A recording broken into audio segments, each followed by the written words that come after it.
सभी छात्रों का एक बार फिर हार्दिक स्वागत गणित दर्पण चैनल पर।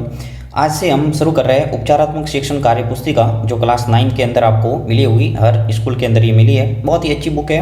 अगर आप इसको ध्यानपूर्वक देखेंगे तो आपके गणित से संबंधित जो बेसिक पार्ट है वो पूरा कवर हो जाएगा। तो चलिए शुरू करते हैं। इसके अंदर जो कार्यपत्रक दे रखे हैं वो हम एक एक करके सॉल्व करेंगे। सबसे पहले इसके अंदर देखिए, सबसे पहला जो कार्यपत्रक है वो है आपकी संख्या पद्धति से संबंधित। ठीक है, इसके अंदर जो विषय वस्तु है वो है अभाज्य संख्या, गुणनखंड और अभाज्य गुणनखंड। अब अभाज्य संख्या होती क्या है, अभाज्य संख्या किसे कहते हैं? मैंने बहुत सारे वीडियो बनाए हुए हैं जिसके अंदर सारी संख्याएं कवर की है। प्राकृत संख्या, पूर्ण संख्या, अभाज्य संख्या, सम संख्या, विषम संख्या, बहुत ही अच्छा वीडियो बनाए हुए हैं और उस वीडियो को देखकर आप सभी संख्याओं के बारे में अच्छे ढंग से समझ सकते हैं। यहाँ पे हम बात करेंगे अभाज्य संख्याएं। ठीक है, तो वे संख्याएं जिनके केवल दो गुणनखंड है, एक और स्वयं वह संख्या ही होती है। अर्थात ऐसी संख्याएं जिनमें केवल एक व उसी संख्या का भाग जाए अभाज्य संख्या कहलाती है। यानी ऐसी संख्या जिसमें केवल एक का और उसी स्वयं संख्या का ही भाग जाता है, वो सभी संख्या क्या कहलाती है? अभाज्य संख्या। फॉर एग्जाम्पल देखिए, जैसे 2।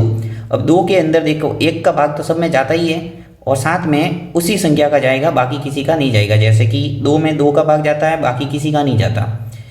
3 में 3 का ही भाग जाता है, बाकी किसी का नहीं जाता। उसके बाद में देखिए 4 आता है। जैसे अब 4 के अंदर, जैसे मैं आपको बताऊं यहाँ पे 4 लिख के, तो 4 में देखिए 1 का भाग तो जाता ही है सब में, फिर 2 का भाग इसके अंदर आराम से जाएगा। देखिए 2 का भाग जाता है, कितनी बार जाएगा? 2 बार, राइट।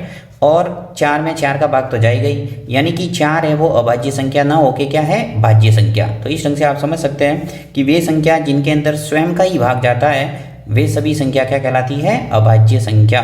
जैसे 7 में 7 का ही जाएगा, बाकी किसी का नहीं जाता।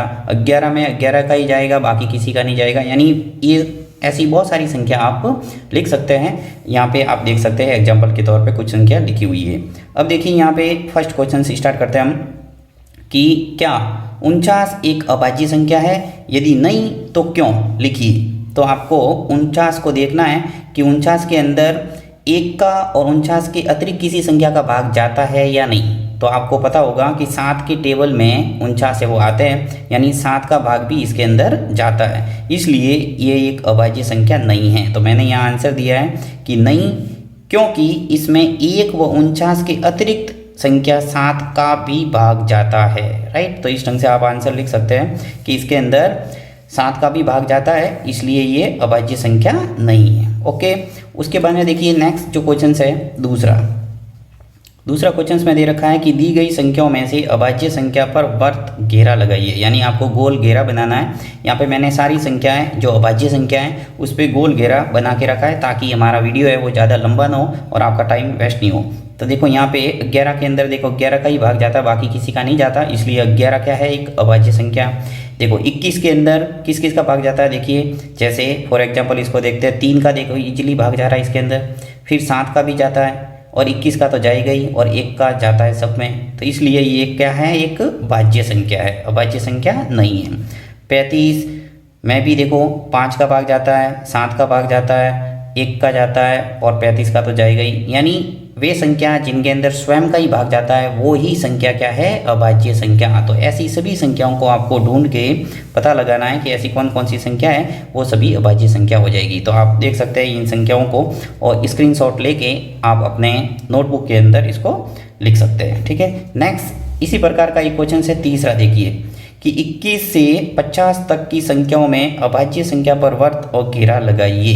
ठीक है, तो ये अभी मैंने गोल घेरा लगाया है। 23, 27, 29, 31, 37, 41, 43 और 47 वे संख्या है जिनमें स्वयं का ही भाग जाता है, बाकी किसी का नहीं जाता, इसलिए क्या है? ये अभाज्य संख्या है।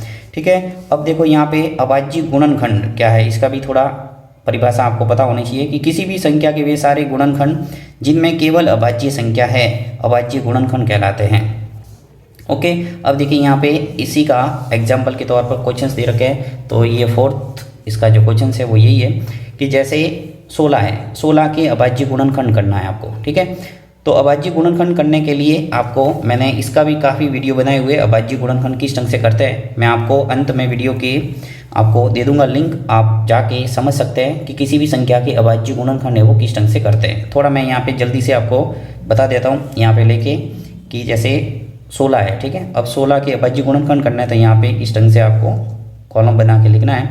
अब देखिए 16 में किसका भाग जाता है, जैसे 2 का भाग जाता है तो देना है, और 2 का भाग कितनी बार जा रहा है यहाँ पे 8 बार, ठीक है। उसके बाद में 8 में वापस देखना है कि 2 का जा रहा है, 3 का जा रहा है, किसका जा रहा है, तो 2 का भाग जा रहा है तो देना है, 2 का भाग दे देंगे। 8 में कितनी बार जाएगा 4 बार। फिर 2 का भाग जा रहा है 4 में कितनी बार 2 बार, और 2 का भाग देंगे तो 2 में कितनी बार जाएगा 1 बार। तो इस ढंग से देखिए इसके जो 16 के अभाज्य गुणनखंड हुए वो क्या हो गए 2 इंटू 2 इंटू 2 इंटू 2, तो 4 बार 2 आ रहा है, तो यहाँ पे जो आंसर है वो यही है स। देखिए 2 इंटू 2 इंटू 2 इंटू 2, वापस देखिए चेक भी कर सकते हैं कि 2 इंटू 2 करो कितने हुए 4, 4 इंटू 2 कितने हुए 8, और 8 इंटू 2 कितने हो गए 16, तो वापस चेक भी करना है। तो इसका जो आंसर है वो स है, ठीक है। उसके बाद में देखिए 56 की भी अभाज्य गुणनखंड इस ढंग से आपको निकालना है, इसका जो आंसर है वो स है, आप चेक कर सकते हैं वापस। फिर 70 के अभाज्य गुणनखंड, 70 के अभाज्य गुणनखंड देखिए इसका आंसर है वो ब है, 2 इंटू 7 इंटू 5, ये 5 वैसे आगे आना चाहिए। तो देखो 2 इंटू 7 कितने हुए 14, और 14 का गुणा 5 से करते तो क्या आता है 70, तो वापस चेक करके आप इजीली निकाल सकते हैं, ठीक है। नेक्स्ट आपको 5वां जो क्वेश्चन है वो भी इसी प्रकार का दे रखा है। देखिए यहाँ पे मिलान कीजिए, इस टाइप का क्वेश्चन है, आप आराम से इसको मिलान कर सकते हैं। एक आपको मिलान किया हुआ था 38 का मिलान किया हुआ था यहाँ पे 2 इंटू 19 लिख के, ठीक है। उसके बाद में देखो 28 के आपको गुणनखंड लिखने हैं, अभाज्य गुणनखंड 2 इंटू 2 इंटू 7, देखो 2 इंटू 2 कितने हुए 4, और 4 का गुणा 7 से करते क्या आता है 28, ठीक है। उसके बाद में 60 का हो जाएगा ये 2 इंटू 2 इंटू 3 इंटू 5, फिर 90 का ये हो जाएगा 2 इंटू 3 इंटू 3 इंटू 5।